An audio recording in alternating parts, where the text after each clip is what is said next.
Hi butterflies! I decided to practice some expressions since I felt like I could use more work on really exaggerating emotions and showing more of a range of motions. An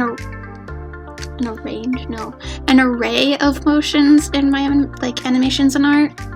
Kind of combining emotions together so it's maybe not just like scared or happy, but like maybe scared and disgusted or happy and excited. Plus having like these expression sheets will be useful for like just looking back at if I was struggling to draw an emotion or I can come up with an idea for something. So I started by making a blank expression of butterfly to warm up and just use as reference.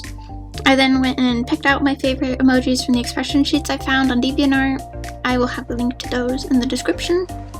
Once I had all of the emojis picked, I went through and did super quick couple second sketches of all of them just to capture the emotions. Then I started going through doing more rough and refined sketches to clean it up. I've also kind of changed how I do sketches just like a little bit, which is essentially just drawing the pupils in now and like adding a bit of shading and stuff just to kind of have for later when I'm doing like line art or shading and whatnot, so I know what the idea is a bit more. And I just felt like it's been helping a bit more to do pupils while I'm sketching, because usually I just do them, I don't like draw the pupils, I just draw the eyes and then I do the pupils later when I'm coloring.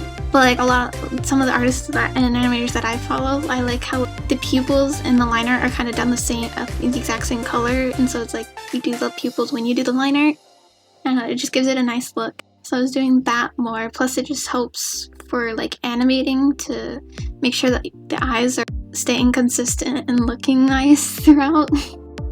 For the most part, I tried to stay very close to the emojis expressions and just changed like a few things here and there.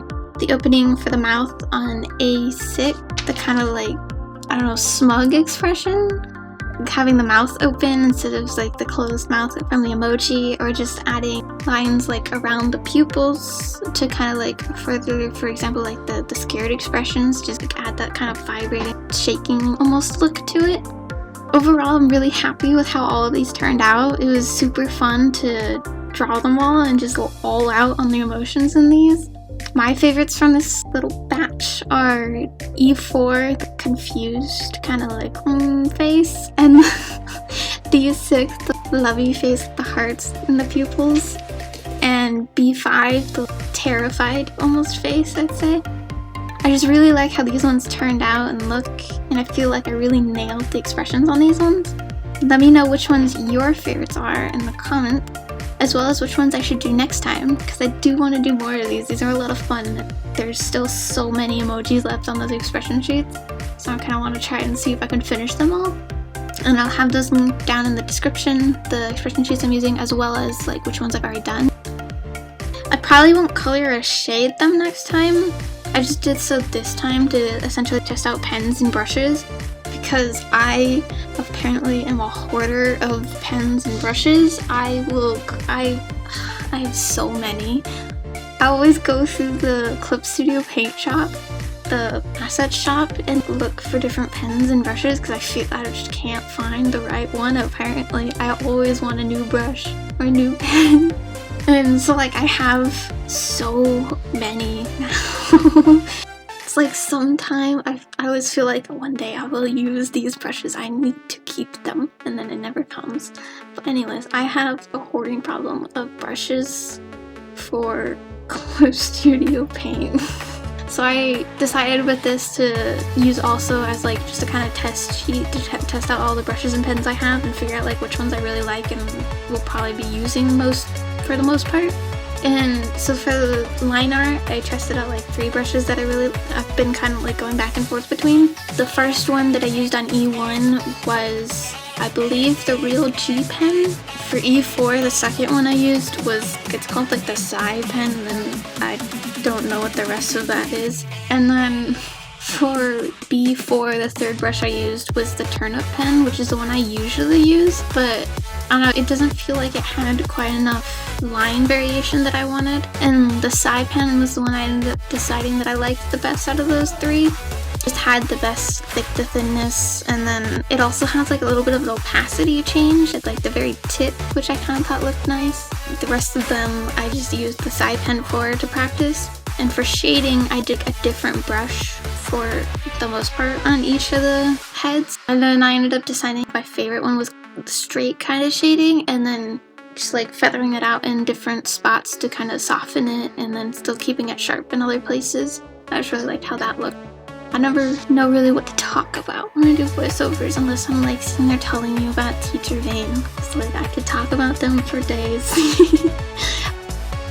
Looking at the talking sprites now, I want to redo them because I feel like I could do the expressions even better. I don't have time for that right now. What, like the 4th time I've redone the talking sprites now? Yeah, that is all. So enjoy the rest of the speed paint. Let me know which ones I should be doing next. I will see you all later. Bye!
What's it gonna take?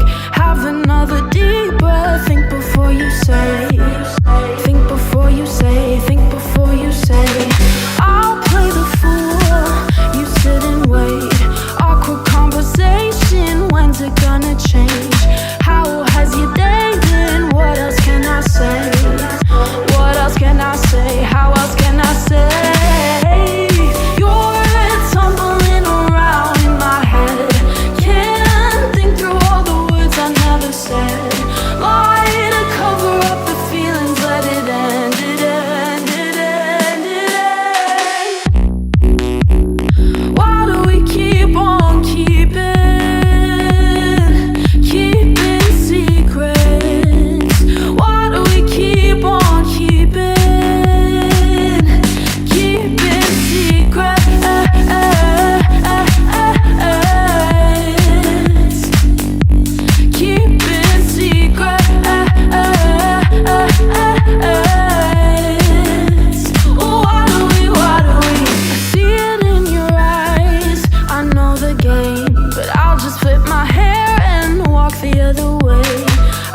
Take forever, teach you how to wait.